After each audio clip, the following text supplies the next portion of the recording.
ये बात जो है ये तो खत्म हो चुकी है इस जंग के बाद में कि अमेरिका, जिसके बारे में ये कहा जाता था कि वो सुपर पावर है और वो जो चाहेगा जिसको चाहेगा जनाब वो धोबी पटका मारेगा, मार गिराएगा और अपनी चौधराहट कायम कर लेगा। लेकिन अब ये बात तो खत्म हो चुकी ना। अब तो ईरान ने साबित कर दिया कि भाई रीजन में, खित्ते में आप सुपर पावर नहीं है। यही वजह है कि अब सुपर पावर यानी अमेरिका वापसी के पुरअमन रास्ते ढूंढ रहा है और उसको वो रास्ते ढूंढने से भी नहीं मिल रहे हैं। और अब जो सूरत हाल बन चुकी है यानी ईरान ने दर पर्दा जो उसको चीन की जो हमायत हासिल है, रशिया की जो हमायत हासिल है और पाकिस्तान जो कि इस वक्त सबसे बड़ा और बेहतरीन रोल प्ले कर रहा है, यानी पाकिस्तान दुनिया की तीसरी जंगे अजीम को रुकवाने के लिए जो सालसी का रोल प्ले कर रहा है, तो उसके बाद तो अगर अब ये कहा जाए कि पाकिस्तान इस रीजन का सुपर पावर बन चुका है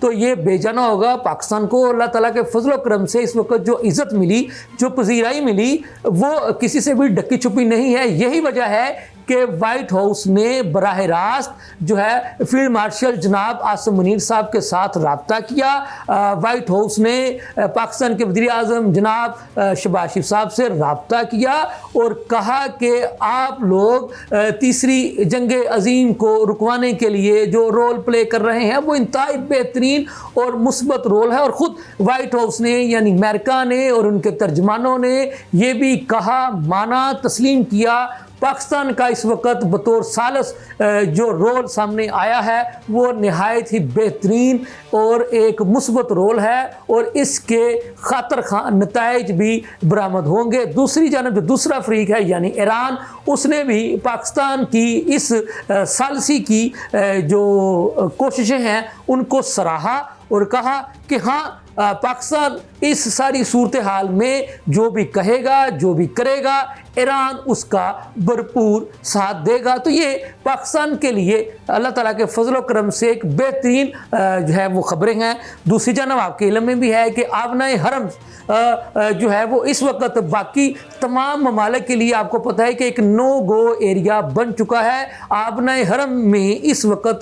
दुनिया भर के हज़ारों बहरी जहाज़ जो हैं वो फंसे हुए हैं, लेकिन पाकिस्तान का परचम जिस बहरी जहाज़ पर लगा होगा उसको प्रोटोकॉल के साथ, सल्यूट के साथ और ईरान की खुसूसी सिक्योरिटी में आबनाए हरम से गुजारा जा रहा है। तो ये अल्लाह ताला के फजल करम से पाकिस्तान के लिए एक बहुत ही बड़े एजाज़ की बात है। तो इसमें जो पाकिस्तान के जो सदर ममलिकत हैं जनाब आसिफ अली जरदारी साहब, पीपल्स पार्टी के जो चेयरमैन हैं जनाब बिलावल भुट्टो जरदारी साहब, उनकी जो दरपर्दा जो कोशिशें अगर उनका भी तज़किरा ना किया जाए तो ये भी बेजाना होगा। और आपके इल्म में होगा कि आसिफ अली जरदारी साहब जब पहले दौर में भी सदर पाकिस्तान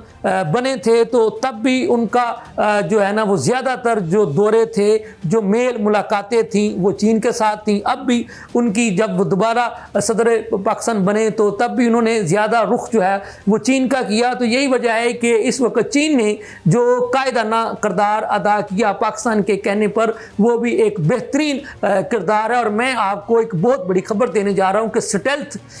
तैयारे यानी J-35 जो चाइना ने जो तैयारे हैं जो पाकिस्तान के हवाले कर दिए हैं, और इन तैयारों के मिलने के बाद पाकिस्तान की अफवाज दुनिया की 5वीं बड़ी अफवाज जो है बन चुकी है। यानी पाकिस्तान का दिफा अल्लाह ताला के फजल करम से पहले भी नाकाबिले तस्खीर था, है और रहेगा। और अब ये जो नई टेक्नोलॉजी जो कि चाइना ने पाकिस्तान को यानी स्टेल्थ J-35 तैयारे जो कि जदीद तरीन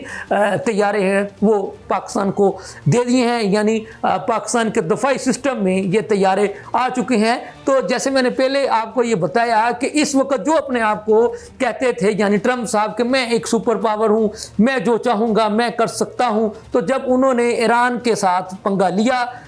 इसराइल के कहने पर, अब वो पंगा लेने के बाद जैसे वे वो फंस गए, उनको बाइज़्ज़त वापसी का रास्ता नहीं मिल रहा, तो उस सुपर पावर को बाइज़्ज़त रास्ता जो वापसी का जो रास्ता है वो भी पाकिस्तान बतौर सालस रोल प्ले करके जो है वो दिलवा रहा है, ताकि ये जो अपनी तरफ से जो सुपर पावर बने बैठे हैं इनको वापसी का रास्ता मिल जाए और ये कह सके कि जी चलो ठीक है जी आपके इल्म में होगा मिस्टर रोज भी व्हाइट हाउस के तर्जुमान ने प्रेस कॉन्फ्रेंस करके ये कहा कि जी अमेरिका बहुत जल्द ईरान से निकलना चाहता है। तो हमने आपको ये भी बता दिया कि ईरान ने अपनी शराइत जो है वो अमेरिका के सामने रख दी हैं। आज भी ईरान की जो है आला हुकाम उन्होंने बता दिया है कि पाकिस्तान भी इस मामले में सबसे बड़ा सालस का रोल जो है वो प्ले कर रहा है। फिर उन्होंने ये भी बताया कि और भी बहुत सारे ममालिक हैं जिनको पाकिस्तान ने इस मकसद के लिए अपने साथ मिला रखा है, वो भी सालस का रोल प्ले कर रहे हैं। तो इन सारी सूरत हाल का अगर जायज़ा लिया जाए तो पाकिस्तान को कामयाबी मिलती हुई दिखाई दे रही है अल्लाह ताला के फजल करम से, और पाकिस्तान जल्द ही इस तीसरी जंगे अजीम को रुकवाने में कामयाब हो जाएगा। और आप ये ऐलानात जल्द सुनेंगे अमेरिका की ही जानब से कि जी अमेरिका ने इसराइल के कहने पर जो जंग ईरान पर मुसल्लत की थी, तो जनाब उस जंग को ख़त्म करके अमेरिका जो है वो वापस निकल रहा है। और आप ये खबर भी सुनने को मिलेंगे पाकिस्तान की कोशिशों से कि अमेरिका जो है वो ईरान की जितनी भी शराइत हैं उनको मान लेगा, यानी ईरान पर मुआशी तौर पर जो पाबंदियाँ आयद की गई थी अमेरिका की जानब से उन तमाम पाबंदियों को भी हटा लिया जाएगा। और ये सारी सफारतकारी, कामयाब सफारतकारी पाकिस्तान के फील्ड मार्शल जनाब आसिम मुनीर साहब की क़यादत में पाकिस्तान के वज़ीर ख़ारजा इसहाक डार साहब ने की है। इसहाक डार साहब का दौरा चीन इंतहाई अहमियत का हामिल है, इसके खित्ते पर भी इंतहाई अच्छे और मुस्बत असरात मुरतब होंगे। इसके साथ ही मुझे इजाज़त दीजिए, अल्लाह हाफ़िज़।